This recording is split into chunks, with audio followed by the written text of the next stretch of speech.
सभी को राम राम नमस्ते। सभी का मोस्ट वेलकम, हार्दिक स्वागत, हार्दिक अभिनंदन आपके अपने परिवार क्लास हब यूट्यूब चैनल में। जैसा आप अपनी स्क्रीन के ऊपर देख पा रहे होंगे, CET mains exam date notice viral, group 56-57 exam cancel की ओर, सच या झूठ, सभी सीईटी पास को मिलेगा मौका। जी हां, आप बिल्कुल सही देख पा रहे हैं। जो यहां पे थंबनेल में ऊपर देख पा रहे हैं, आइए इसकी रियलिटी जानते हैं। एक नोटिस बड़ी तेजी से सोशल मीडिया पे वायरल हो रहा है। वो नोटिस क्या है? वो नोटिस ये है कि सीईटी मेंस के एग्जाम डेट आ गई है। आइए वो नोटिस दिखा देते हैं बिना किसी देरी के। ये देखिएगा, ये नोटिस वायरल हो रहा है बड़ी जबरदस्त। और इस नोटिस में क्या लिखा है? 6-7 जनवरी को, जी हां, यानी कि लगभग ये मान के चलिए 1.5 से 2 महीना, 6-7 जनवरी को पेपर बताया गया है। जी हां, और इसमें सभी सीईटी पास को मौका मिल रहा है। ऐसा नोटिस वायरल हो रहा है। इस नोटिस की सच्चाई जानेंगे। आखिर इस नोटिस में कितनी सच्चाई है, कितनी झूठ है। ये नोटिस सच या झूठ बड़ी तेजी से जो सोशल मीडिया पर वायरल हो रहा है, आइए जानते हैं। और सभी सीईटी पास को मौका बताया जा रहा है, तो देख लेते हैं फटाफट से इसको। इसकी सच्चाई की तहकीकात करने के लिए एक बार आप इस न्यूज की तरफ चलिए। यहां पे ये एक दिन पहले न्यूज आई थी।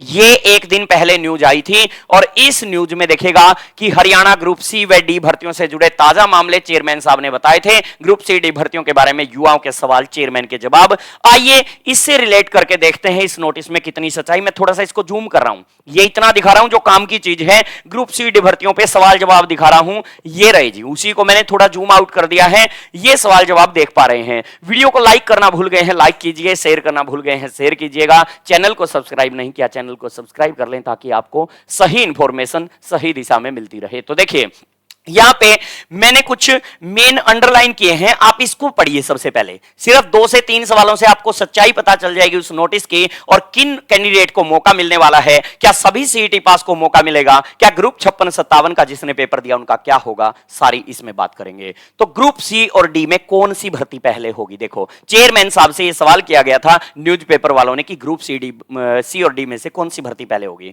चेयरमैन साहब का जवाब आया था, यदि कोर्ट में मामला जल्दी निपट जाता है तो पहले ग्रुप सी की भर्ती होगी, अन्यथा ग्रुप डी की भर्ती पहले होगी। यानी चेयरमैन साहब का सीधा सीधा संकेत ग्रुप डी की भर्ती को पहले करने को था। ठीक है जी। अगला मामला, फिर अगला सवाल किया गया था, यदि ग्रुप सी की भर्ती से जुड़ी अगली सुनवाई यानी 19 दिसंबर को भी कोर्ट वेरिफिकेशन के लिए कहे तो एचएसएससी का क्या स्टैंड होगा? क्योंकि कोर्ट में सुनवाई है कि 56-57 कैंसिल करने, क्या करने हैं, अगले ग्रुपों के पेपर के लिए भी कोर्ट में अर्जी दायर करने की बात चल रही है कि बाकी मेंस के पेपर लेने दो, वो अर्जी दायर करने की भी यहां पर बात की गई है। तो देखिएगा इन्होंने क्या जवाब दिया इस पर। जवाब दिया कि जिन 9 ग्रुपों में 4 गुना से भी कम कैंडिडेट हैं, एचएसएससी उनकी परीक्षा के लिए कोर्ट में अर्जी दायर करेगी तथा बाकी 56-57 व अन्य ग्रुपों की वेरिफिकेशन करके उनका रिवाइज रिजल्ट निकालेंगे। यानी कि चेयरमैन साहब का यहां सीधा सीधा संकेत था, यदि 19 दिसंबर को भी सुनवाई में कोर्ट वेरिफिकेशन, कोर्ट यदि आगे का मामला, आगे की डेट देता है, कुछ भी करता है, तो वेरिफिकेशन के लिए यदि कोर्ट कहता है फिर से दोबारा, क्योंकि एक बार पहले कह चुका है, तो एचएसएससी अपनी हार मान लेगी। यानी ये संकेत चेयरमैन साहब ने दिया, हार मान के यानी वेरिफिकेशन करना शुरू कर देंगे। वेरिफिकेशन का मतलब सीधा सीधा है कि फिर 56-57 कैंसिल की ओर बढ़ जाएगा। यह संकेत दिया कि 56-57 फिर कैंसिल की ओर क्यों बढ़ेगा? क्योंकि फिर रिवाइज रिजल्ट आएगा, क्योंकि कोर्ट ने यही तो कहा था, रिवाइज रिजल्ट निकालिए, सिंगल बेंच ने ही कहा था। तो रिवाइज रिजल्ट निकालने का मतलब जो आपका सीईटी परी हुआ था, जी हां, जो सीईटी परी हुआ था, यानी फिर उसका ही रिजल्ट दोबारा आएगा। तो फिर मेंस के जो 56-57 के एग्जाम फिर हो चुके हैं, वो फिर किस में चले जाएंगे? रद्दी के कूड़े में, वो कैंसिल में चले जाएंगे। ऐसी संभावना नजर आ रही थी। अब इसके बाद आगे देखिए, यहां पे ये बात आपको समझ में आ गई होगी। और चेयरमैन साहब ने यहां ये भी संकेत दे दिया कि हम इन 9 ग्रुपों के 4 गुना से भी कम कैंडिडेट के लिए तो पेपर बहुत जल्दी लेने वाले हैं। और अब इस नोटिस से जोड़कर जब इस खबर को देखा जा रहा है तो कुछ हद तक ये सच्चाई नजर आ रही है। कुछ हद तक कैसे? रियल में अभी ये नोटिस वेबसाइट के ऊपर नहीं आया है, लेकिन जिस प्रकार से वायरल हो रहा है, हो सकता है एचएसएससी के किसी अंदरूनी व्यक्ति ने इस नोटिस को किसी के पास भेज दिया हो, आगे वायरल कर दिया। हो सकता है एचएसएससी ने ये एग्जाम डेट भले ही ना रहे, लेकिन हो सकता है कि एचएसएससी ने इन डेटों के ऊपर विचार किया हो। और उस समय कोई टाइप ऐसा करके उन्होंने ऐसा विचार किया, अभी ये यानी कि जो वायरल हो रहा है, मैंने फिर बताया अभी ये रियल नहीं है, अभी के लिए रियल नहीं है, लेकिन इंटरनल ये रियल हो सकता है कि एचएसएससी इसके ऊपर अपनी तैयारी शुरू कर दी हो कि एचएसएससी जान रही है कोर्ट में पेचीदा है, मामला लंबा फंस गया है और उसमें मामला लंबा फंसने के कारण वो ग्रुप डी का रिजल्ट दे देंगे, ग्रुप सी के 56-57 कैंसिल की ओर बढ़ जाएंगे और कैंसिल की ओर बढ़ेंगे, लेकिन इन 9 ग्रुपों के पेपर की वो अर्जी दायर कर रहे हैं कोर्ट में, यानी इनके 19 दिसंबर के बाद संभावना उन्होंने यही जताई होगी कि 6-7 को ये पेपर लिया जाए। हो सकता है ये अभी ऑफिशियल नहीं आया हो, बहुत जल्द ऑफिशियल भी देखने को मिल सकता है, लेकिन हो सकता है डेटें थोड़ी बहुत आगे पीछे उन्होंने अपने आइडिया ऐसा लगाया होगा, तो ये रियल और फेक दोनों में से 50-50 कह सकते हैं, कुछ हद तक रियल कुछ हद तक फेक। लेकिन अब किसको मौका मिलने वाला, इसमें क्या दर्शाया गया है ये जान लेते हैं। इसमें लिखा गया है कि देखिएगा क्या लिखा गया है, इनकी 3/2023 ग्रुप सी पोस्ट 3/2023 इनकी एडवर्टीजमेंट नंबर दिखाया गया है कि इनका 3/2023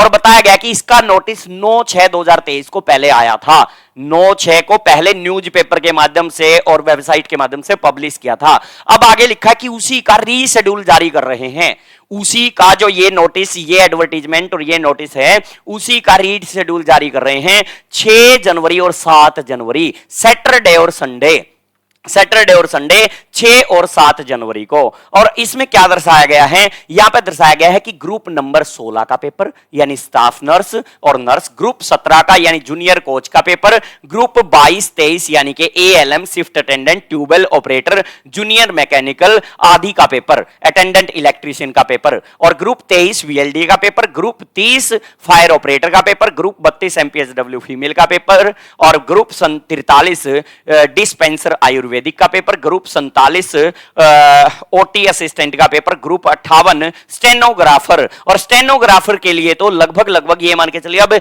ये जितनी 9 हैं इनमें लगभग ये संकेत मिल रहा है, क्योंकि सरकार इसकी अर्जी क्यों दायर कर रही है, इनमें सभी सीईटी पास को मौका मिलने जा रहा है, अपनी तैयारी शुरू कर दो, सभी सीईटी पास। जी हां, ये रियलिटी है, ये जो 9 ग्रुप दर्शाए गए हैं इनमें सभी सीईटी पास को क्या मिलने जा रहा है जी, मौका मिलने जा रहा है। अब सवाल ये उठता है, सर 56-57 वालों का तो बताओ। सर जी हम तो इन ग्रुपों से जुड़े ही नहीं, कॉमन से जुड़े हैं, यानी इनकी संभावना है जनवरी में एग्जाम होने की, भले ही ये नोटिस 6-7 जनवरी का दर्शा रहा है, भले ही 6-7 को नहीं हुआ तो 1-2 संडे आगे पीछे, यानी विचार किया होगा एचएसएससी ने इसके ऊपर, और तभी अंदर से नोटिस वायरल होके अभी इस वेबसाइट पे उन्होंने नहीं डाला। क्यों? क्योंकि कोर्ट से पहले 19 दिसंबर को सुनवाई है तो वो डाल नहीं सकते, अभी उन्होंने ये प्री प्लान किया होगा, और प्री प्लान ये होता नजर आ रहा है इन 9 ग्रुपों के लिए, यानी कि ज्यादातर इसमें मेडिकल लाइन के पेपर हैं, ज्यादातर टेक्निकल पेपर हैं, इनमें सभी सीईटी पास को मौका मिलने जा रहा है, इन सबका पेपर लिया जाएगा। और 56-57 जैसा कि न्यूज़पेपर में चेयरमैन की वाणी के माध्यम से पता चला कि ये लगभग कैंसिल की ओर बढ़ते दिख रहे हैं। फिर इसमें क्या होगा, फिर इसमें पोस्ट प्रेफरेंस इसलिए भरवाई गई थी, क्या भरवाई गई थी, अब बाद में पोस्ट प्रेफरेंस भरवाई गई थी, और पोस्ट प्रेफरेंस जिन लोगों ने भरी थी वो थे लगभग 3.5 लाख लोगों में से, सीईटी सभी सीईटी पास को बोला था, लगभग 1.5 लाख लोगों ने पोस्ट प्रेफरेंस भरी थी। तो सीधा सीधा संकेत ये नजर आ रहा है कि 56-57 यदि कैंसिल होता है तो इन 1.5 लाख लोग ही नहीं, मैं कहूंगा वो डर बैठ गया होगा कि सर मैं तो पोस्ट प्रेफरेंस नहीं भर पाया। चेयरमैन साहब ने इसके भी संकेत दिए हैं, चेयरमैन साहब ने कहा है जो विद्यार्थी, अगर हमें ऐसा पेपर लेना पड़ गया, सभी सीईटी पास को अगर मौका देना पड़ गया ग्रुप 56-57 के लिए, तो जो ये 1.5 लाख लोगों ने प्रेफरेंस भरी है इनका तो लेंगे, उन 2 लाख बचे हुए का भी लेंगे, उनकी पोस्ट प्रेफरेंस ऑटोमेटिक मान ली जाएंगी या बाद में ले ली जाएंगी। ऐसे संकेत भी अंदरूनी मिलते हुए नजर आ रहे हैं, तो अपनी पढ़ाई जारी कर दीजिएगा। तो जैसा मैंने बताया ये नोटिस जो है ये कुछ हद तक आपका रियल यानी कि अंदरूनी ये खबर होती स्पष्ट होती नजर आ रही है, लेकिन अभी ये जरूरी नहीं है, ये उन्होंने एक एस्टीमेट लगाया होगा कि 6-7 जनवरी को लें, लेकिन इससे ये संकेत साफ है इन 9 ग्रुपों के सभी सीईटी पास को मौका, और बहुत जल्द यानी सबसे पहले ही, भले वो 6-7 को, भले वो अगले सैटरडे संडे हो, भले वो दिसंबर के सैटरडे संडे हो, लेकिन इन 9 ग्रुपों के लिए सभी सीईटी पास को मौका, और यानी अगले 50 दिन में इन ग्रुपों का पेपर देखने को मिल रहा है। अगले 50 दिन के अंदर अंदर किसी भी डेट में इन ग्रुपों का पेपर होता हुआ नजर आ रहा है, जिस प्रकार का नोटिस वायरल हो रहा है। और ग्रुप 56-57 जो ज्यादा भीड़ है ये होगी टेक्निकल पोस्टें, जो ज्यादा भीड़ है यदि पेपर कैंसिल होता है उसमें भी 10 से 15 गुना या सभी सीईटी पास, क्योंकि वो पर पोस्ट प्रेफरेंस ऐसे ही सारे मिल रहे हैं कि पोस्ट प्रेफरेंस इसीलिए ही भरवाई गई थी, जो 1.5 लाख लोगों ने भरी थी, और जो नहीं भर पाए उनके लिए भी वो पेपर फिर लेंगे, तो फिर कोर्ट में नहीं तो मामला फंस जाएगा। बेशक पोस्ट प्रेफरेंस नहीं भर पाए हो, पेपर जिस दिन 56 स्थान का भी कैंसिल होकर लेना पड़ गया, तो उसमें यदि सबको मौका मिलेगा तो फिर उस सिचुएशन में फिर बिना पोस्ट प्रेफरेंस भरे वाले को भी मौका दिया जाएगा। तो ये बात आप सबको अच्छे से समझ में आ गई होगी, ये कहानी समझ में आ गई होगी, ये स्क्रिप्ट आखिर क्या है। तो कमेंट कीजिएगा आप कौन से एग्जाम की तैयारी, क्या चल रहा है, कौन सा पेपर दिया, कितने नंबर आपके बन रहे हैं। इस वीडियो में इतना ही। Thanks for watching this video.